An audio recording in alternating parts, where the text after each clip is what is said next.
the whole time? Alright, so yesterday we talked about the difference between there being a degree measurement that goes with an arc versus a length measurement that goes with an arc.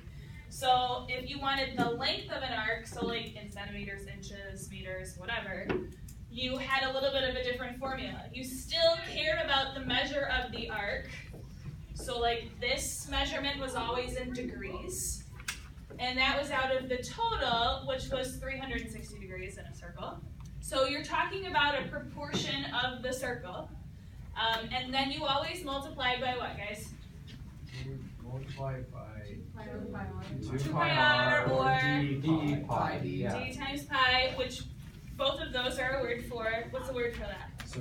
The circumference. So you made the decision to either use multiply by pi d or 2 pi r based off of the information that you were given. And it didn't really make a difference because 2 times the radius is the diameter. So you either used this or you used pi d attached, and it, like I said, it just depended on the information that you had. Now, last hour, you guys seemed to be a little bit more confident with your answers yesterday, but I know last hour yesterday really struggled with the simplifying of the fractions. So instead of having this overwhelming thing where we're handling this new topic and then also the simplifying of the fractions, today for the first half we're just going to do an activity that focuses on just finding these arc measurements. And so for a lot of you, you'll have the option to use 3.14, so you'll be able to use decimals instead of pi. Because my focus right now is just to have you work on setting up these equations and problems and simplifying from there, okay? As an added challenge, if you want to try and simplify them, keeping pi in your answers, I think it's great practice because you're gonna have to do both. But if you know you struggled a little bit yesterday, then maybe like narrow in and zoom in on just using 3.14 as pi, and then simplifying your answers and rounding to the nearest 10th is what we'll do today. So it's going to be kind of an activity. You're going to, now don't move, but you're going to get into pairs or maybe even groups of 3 because this is a larger class.